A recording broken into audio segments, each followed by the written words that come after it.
Dragii mei, astăzi vom învăța la împletituri de sfoară modelul numărul 3. Modelul numărul 3 este de fapt o combinație între modelul 1 și modelul 2.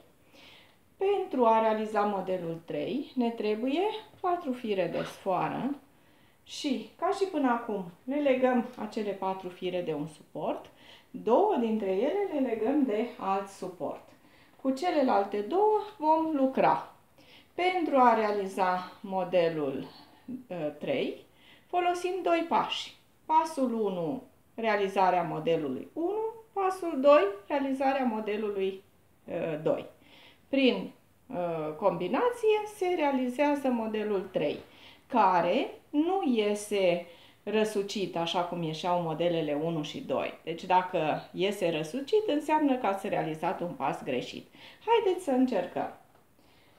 Firul din stânga îl dăm peste cele două fire legate, firul din dreapta îl dăm peste acest fir, pe sub cele două fire legate, băgăm în buclă și tragem. Acesta a fost pasul 1. Pasul 2, firul din dreapta îl dăm peste cele două fire, firul din stânga peste acest fir, îl băgăm în buclă și tragem. Repetăm. Firul din stânga îl dăm peste cele două fire, firul din dreapta doar peste firul acesta, pe sub cele două fire, băgăm în buclă și tragem. A fost pasul 1, acum pasul 2, firul din dreapta îl dăm peste cele două fire, firul din stânga îl dăm peste acest fir, pe sub cele două fire, băgăm în buclă și tragem. Colegii voștri mai mari au denumit acest model șina de cale ferată. Într-adevăr, seamănă cu o șină de cale ferată.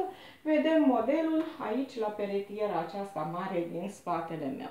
Toată peretiera este realizată cu acest model 3. Eu vă doresc spor la treabă și ne revedem săptămâna viitoare.